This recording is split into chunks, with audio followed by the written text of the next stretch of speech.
This single policy could end the world as we know it.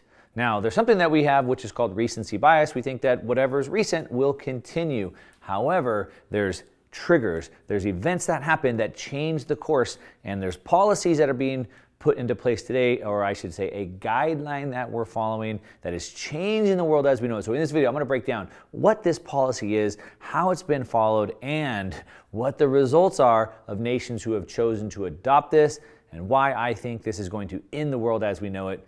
So let's go. All right, welcome back. If you're new to the channel, my name is Mark Moss, and I make these videos to change the way you think about money because almost everything you've learned is wrong.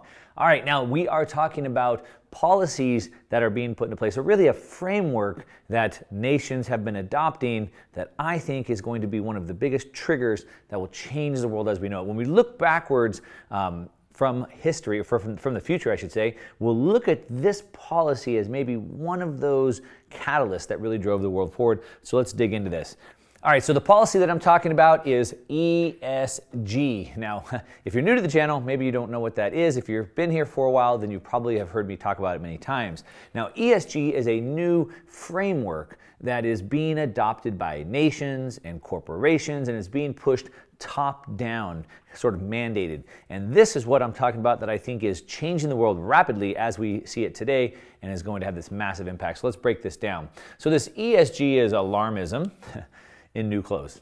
It's always about alarmism. It's always an emergency. Everything's an emergency. Everything's going to be an apocalypse, right, if we don't do something about it right now. But of course, ESG, the letters, the acronym stands for environmental, social, and governance. And so these are three factors that go into giving a score.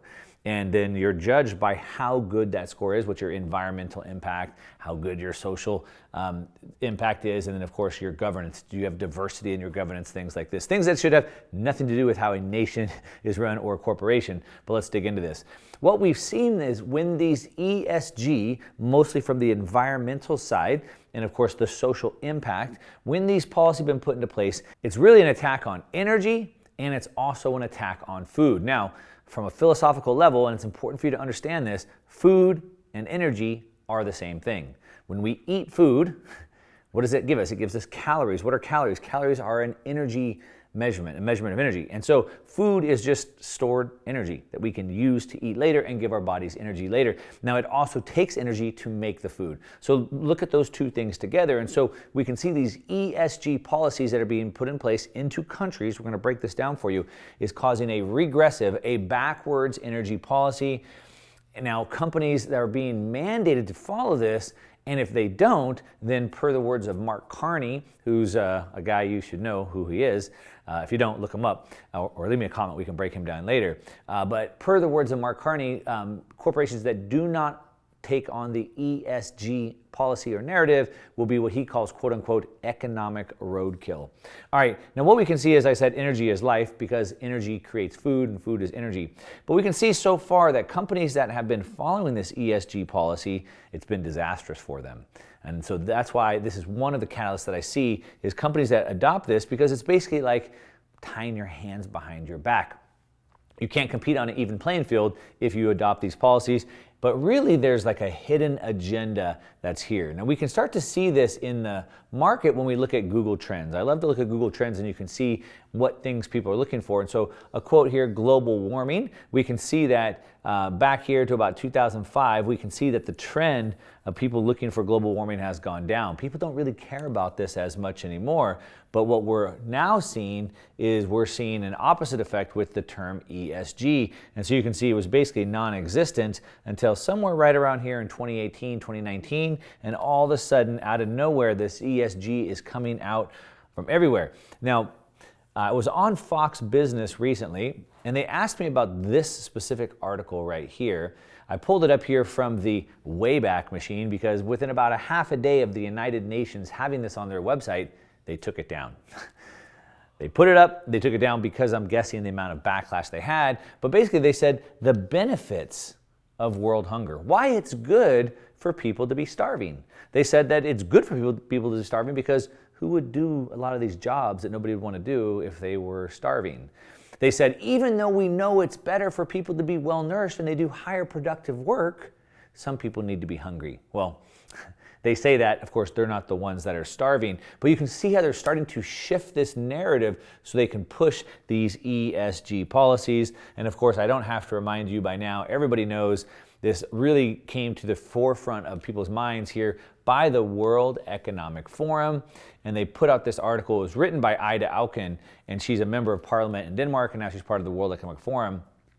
And she said, welcome to 2030, I own nothing, I have no privacy, and life has never been better. So she wrote a whole story about this and how she has no privacy because they monitor her dreams. They know everything even before she knows it. She feels so bad for people that live outside the wall because they don't have what we have.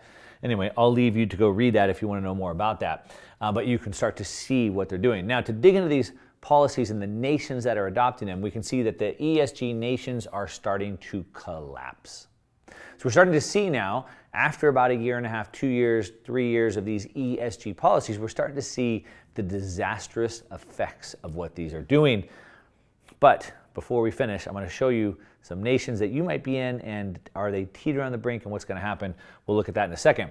But we can see that these nations with sustainability rankings, and so we can see some are doing good here, some are doing good here, down here, the woke nations, where of course the nations that don't have the ability to go woke because they're still worried about eating, they're still worried about surviving, they don't have the luxury of that, they're not having such a good score. We can see here a list of the nations with these ESG.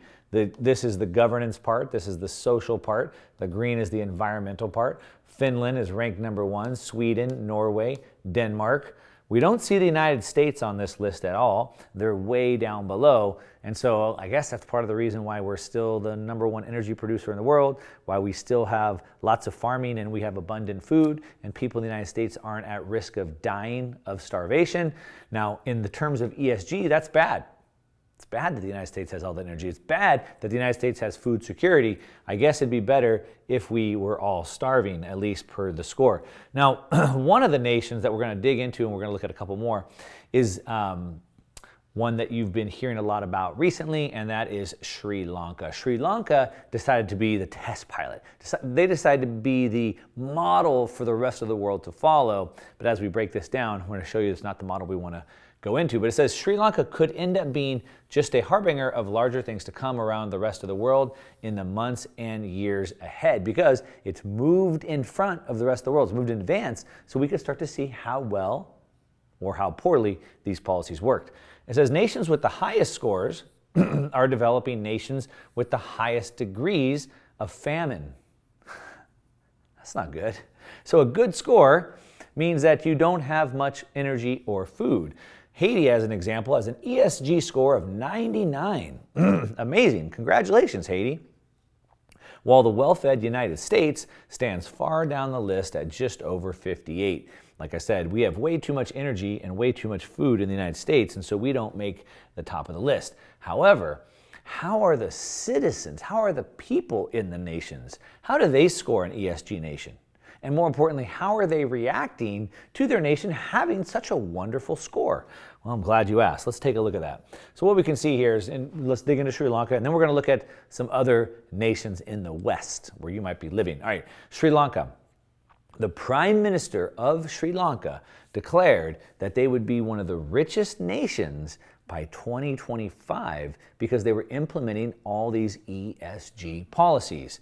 It says here, the nation of Sri Lanka has an almost perfect ESG rating of 98.1. Here's an article on the World Economic Forum website. Now, I think this was taken down temporarily. It seems to be back up right now, but on the World Economic Forum website, we can see that the Sri Lanka PM said, quote, "This is how I will make my country rich by 2025. Of course, they're not rich. As a matter of fact, they're completely broke. And here's how it went down. And this is important to understand. This is part of the ESG policy. So what we can see here is the president promised in 2019 to transition the country's farmers, all right? So now this wasn't a free market approach where there was demand from the market for organic stuff. No, it was a top-down, centrally planned decree from on high, and they were going to make a transition to their farming over 10 years. However, following up in April of 2021, they imposed a nationwide ban on fertilizers and ordered the country's 2 million farmers to go organic. Now, again, I like organic. I like to eat organic, and I think as more and more people want to eat organic, there will be more demand. The free market will move accordingly. If they would have stuck to a 10-year plan, maybe it could have worked, probably not, because central planning always fails, especially when they did it immediately, because of course they wanted to comply with their ESG scores. Now what we can see here from this Wall Street Journal article here, they said, let us all join hands with Sri Lanka. They tweeted this in June of 2021. Let's all join hands with Sri Lanka. They're the model. We should all do what they're doing. We're all in this together, right? In June of 2021. What happened next? Well, as you saw, they ordered everyone to get off of it immediately, and rice production fell by 20% in the first 180 days. Now, when you reduce the food supply by 20%, that's a really, really big problem. After that, tea. Tea is Sri Lanka's main cash crop, has been hit hard with exports at their lowest levels in nearly a quarter century. So now their biggest export, where they make money, where they get money to buy other things, they reduced that. They had the lowest level in a quarter century. Farmers then left a third of all farmland fallow. So then the farmers just walked away.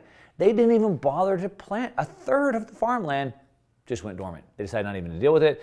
And then, of course, what happened? Food prices soared. Wonder why that is? Oh, a result of scarcity. And Sri Lanka's people went hungry.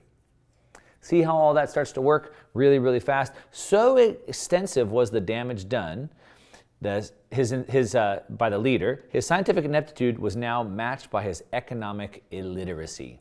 So his scientific ineptitude, he didn't know anything about farming, like why is the PM ordering farmers how to change how they grow food? Is he an expert in that? No. And it was only matched by his economic illiteracy, he didn't think to factor in that if they don't grow food, if they don't export anything, they don't have any money coming in. And so this is why central planning always fails, because they don't have the information that a free market has. And of course, this is how it ended, with the people overrunning the palace of Sri Lanka and breaking in and using a swimming pool. Kind of fun, huh? They're celebrating with that. However, this is not a small isolated instance. Now we're starting to see it in the Netherlands with basically the same thing. They've imposed nitrogen limits, which is what? Fertilizer to grow food. Sort of exactly like what just happened in Sri Lanka. Now, if you saw somebody touch a hot stove and burn their hand, would you want to touch that hot stove? If you saw someone jump off a cliff and die, would you want to jump off that cliff? Most likely, you're probably pretty smart. You wouldn't want to do that. However, don't worry about Netherlands. They want to do the same thing. Well, it works so well in Sri Lanka. How about let's do the exact same thing and let's limit the amount of fertilizer we have. They wanted to eliminate 50% of the country's fertilizer by 2030. But now they're starting to say this could deal a fatal blow to agriculture in the Netherlands. So 50%. Now, the farmers have been revolting. I've covered this in other videos. They've been blocking the streets with their tractors, making the trucker protest in Canada look tame by comparison. And really, it's a sign of centralization breaking down. I love this quote by Ayn Rand. I've said it many times. When you see that trading is done, not by consent, by compulsion. So not by free market, where there's participants that are willingly cooperating in trade, when it's not done by consent, but rather by compulsion, because the government has a gun and they're forcing you to do it. But the best part is that in order to produce, you need to obtain permission from men who produce nothing. You know your society is doomed. So if you're a farmer, in order to produce, I have to get permission from men who produce nothing, men who know nothing about producing. Now, farming is something that even if you're a farmer and even if you've learned those skills, farming in one part of the country and another part of the country is completely different.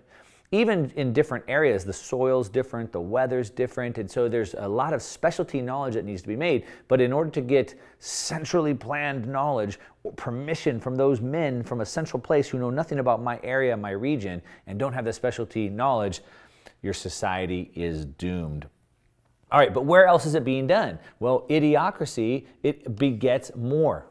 All right, so again, now they saw one person touch the hot stove and burn their hands, and now they all want to touch the hot stove for some reason. It doesn't make any sense. Of course, Canada, their ESG rank is 17. Those are rookie numbers. Trudeau wants to get those numbers up. Of course, he wants to rush into totalitarianism as fast as he can, so of course he's doing the same thing. Trudeau's nitrogen policy will decimate Canadian farmers, this article says, much like in the Netherlands, reducing nitrous oxide emissions from fertilizers by 30%.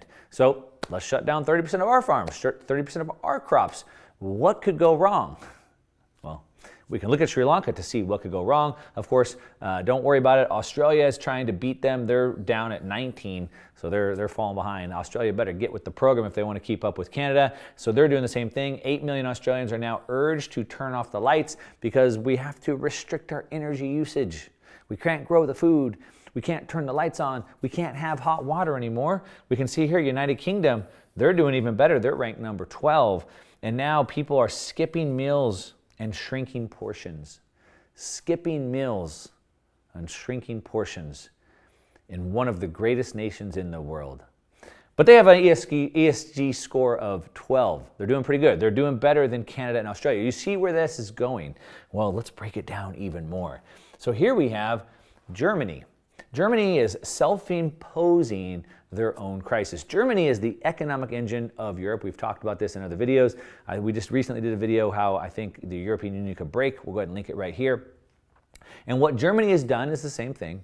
They're trying to get their ESG scores up. They want to be the leader on that board. And so let's shut down all of our energy and let's have a war on coal. So the first thing they wanted to do is shut down all their coal plants. We can see here, Germany is closing all 84 of its coal-fired power plants, and it's going to rely primarily on renewable energy.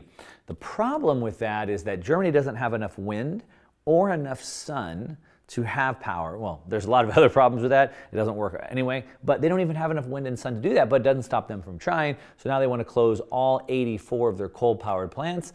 Of course, on top of that, they want to shut down all their nuclear. Germany ignores looming energy crisis to close all nuclear power plants. Let's shut down all our coal.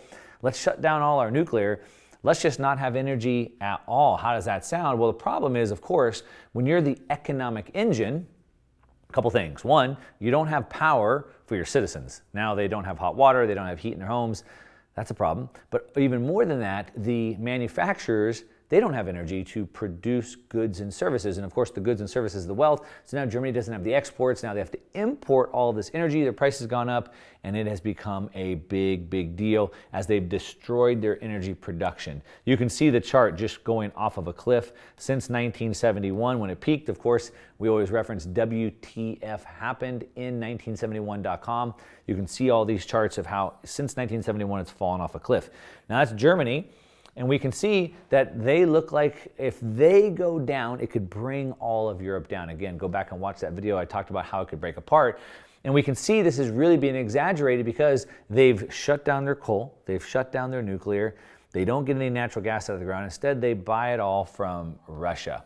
And Russia has just slashed the gas flows going from Russia to Germany. And it says it might run out of natural gas this winter. They were hoping to get their reserves filled up, but now without the gas coming down from Russia, they say they may not be able to get their reserves filled up in time for winter. Could be a very cold winter in Germany. We can see the Germany government asked citizens to change their diet habits. Change their diet habits. I mean, seriously, back to the UN article, why it's good to go hungry. Change your diet habits, eat less meat in order to solve the growing food price crisis. Wasn't a crisis before. Maybe we shouldn't be shutting down all of our energy. Maybe that'd be a good thing. Germany's second largest city is preparing to ration hot water. Who likes hot showers anyway, right? But it's not just Germany that this is happening in. All right, now this is, I like this quote here. Play stupid games, win stupid prizes. Now, this is where the world is starting to break apart and shift, all right? This is the little crack in the dam that could open this all up. So let's take a look at this. Now, previously I've been posting on Twitter. If you're not following me on Twitter, by the way, you should. Just @1MarkMoss. Again, that's @1MarkMoss. Shoot me a message on there. But I put a video of Trump back in 2018 warning Germany of what would happen. Let's go ahead and play that clip. Germany will become totally dependent on Russian energy if it does not immediately change course. Here in the Western Hemisphere, we are committed to maintaining our independence from the encroachment of expansionist foreign powers. It has been the formal policy of our country since President Monroe. Okay, so there you have it. You see Trump telling Germany, hey, look, you're going to make yourself dependent on Russia. This is going to be a big problem for you. And you saw their faces. They were laughing. They laughed at him like, ah, ha, ha, you're so silly. That would never happen. That was just 4 years ago. And here we are. Germany is going down. They are completely dependent on Russian energy. Let's take a look at how bad this really is. So we can see here, German households' energy and motor fuel inflation. So you can see here from 2015 through 2020 has been pretty flat, right? For the most part. You can see right here, and it has gone through the roof. Why? Because of these problems that they had. They don't have the energy. They've continued to shut their energy down. They've continued to be dependent on Russia. How dependent are they? Well, let's take a look at that. We can see this is primary energy usage from 2021, oil, gas, coal, all right, and nuclear. So what we can see is the percentage of energy they get, 31% from oil, 26% from natural gas, almost 18% from coal, and 6% from nuclear, because they still have a couple of reactors open that they're planning to shut down. How much of that comes from Russia? 34% of their oil comes from Russia. 55% of their gas comes from Russia. So if Russia stops sending them the gas, that's a big problem, which is why they're telling people to change their diet, start taking cold showers, and on and on and on. Of course, they get zero nuclear from Russia. We can see here that Germany can't just pull the plug on Russian energy. 55% of their natural gas comes from Russia. They can't just pull the plug on that. They need that, and this is why the world as we know it is breaking apart. They can't stay in this union if they want to keep their people eating and if they want to keep their people warm in the wintertime. Now, all of history is a story of people being hungry and cold. All of history. People die from cold. They don't die from heat. Now, all of history has been people cold and hungry. We seem to have solved that in the last 100 years. Nobody's really cold or hungry in most of the developed world anymore. And now they're going back into the dark ages. Now, the question is, can they get out? Can they get out of this? Well, manufacturing is the heart of Europe's, Germany is the heart of Europe's manufacturing center. But like I said, with these high energy prices and even a lack of energy, they can't continue to manufacture. That is a big problem. Now, if we look at it comparatively, let's take a look at this. So we have Sri Lanka, and what we can see is their rising food prices. So they had food inflation of 30% in 1 year, Sri Lanka, which is why their people snapped. People can take a lot of pain, a lot of abuse, but when they can't eat or they can't afford to feed their families, that's a big problem. So we see 30% food inflation in Sri Lanka, and what do we have here in Germany? Annual food inflation, again, had been pretty flat. You see that? But look what's happened right here. Looks pretty similar, doesn't it? You would think that if this person touched the hot stove and I did it, I might have the same consequence. And that's exactly what happened with the food prices if we compare Sri Lanka and Germany. Let's look at this. Here we have foreign debt. And we can see Sri Lanka's foreign debt has completely blown up. And now let's look at Germany's debt. Completely blown up. They're doing the exact same thing, it looks like. You would think somebody would have recognized this by now, but no. And we can see their trade balance is going down. Now they're net importers. It's all about to blow up for Germany and the rest of the world.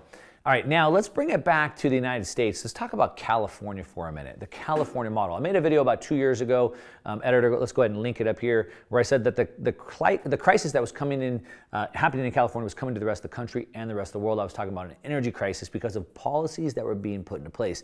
But again, the crack in the dam, it's starting to shift. And this is maybe a little light that this whole policy will shift and come crumbling down. In California, they've been shutting down their nuclear power plants. It's been no surprise. Of course, I talked about this in that video 2 years ago. We can see that after the debacle, California regulators, after the debacle, California has rolling blackouts. They're shutting down energy. And after that debacle, California regulators decided to let some existing natural gas power plants stay open by a few extra years. So the power outages were so bad in California that they had to tell people to not plug in their electric vehicles. Right? It was a big problem, the debacle as they call it. So they said, okay, fine, let's leave some natural gas powered plants going for a few more years. But the state had already decided several years earlier to shut down the last remaining nuclear power plants. California had 3 of them. 2 of them have already been shut down, and they were going to shut down the final one. Pacific Gas and Electric, which is the big power company here in the United States, will shutter its 2 Diablo Canyon nuclear units in 2024 and 2025, even though reports indicate that these units are well run and among the best in the country. PG&E will shutter them and replace them with renewable energy. Oh, Sri Lanka, have we learned nothing? Have we learned nothing? Diablo Canyon produces almost 10% of California's electricity and 20% of PG&E's electric power. So in a state where we already have rolling blackouts, in a state where they're already telling people to not plug in their electric vehicles that we're all supposed to be using, in a state where now generators are sold out everywhere because people need them to power their home, in that state, they want to reduce the amount of power we have by another 10%? It's scary. The same path, it's the same hot stove. However, here's where the little crack, maybe a little sliver of hope, or maybe I'm just the eternal optimist, lies. It says here, the state's need for power has not gone away. Governor Newsom, who I am definitely no fan of, but Governor Newsom recognizes this, and he says he's having second thoughts about turning off the nuclear power plant now. He's starting to realize, like, oh shoot, if we shut this off, we are going to have a big problem, and I might not get elected anymore. So he doesn't really care about you, he cares about himself. But Newsom told the LA Times Thursday that the state would seek out a share of federal funds, $6 billion in federal funds, to rescue nuclear reactors facing closure. So now he's going to try to get some of this money to keep this nuclear power plant going. Nuclear plants are America's largest source of climate-friendly power, generating almost 20% of the country's electricity. 20%. We can't just shut down 20% unless we want to end up like Germany and we want to end up like Sri Lanka. If we want to touch that hot stove, of course, I certainly don't want to do that. So this is the sliver of hope that I see. Now, the problem is, can we push back on the green groups that still want to urge California Governor Newsom to close the nuclear power plant? We still got to close them. We don't care if we don't have power. We don't care if we don't have hot water. Let's shut them down. The pushback is coming, and it's coming hard. Hopefully, you can see where the burning stove is. Hopefully, you can see where the cliff is. Energy independence is key. We need energy. We need food. The 2 things in the world we can't get by. We don't need money.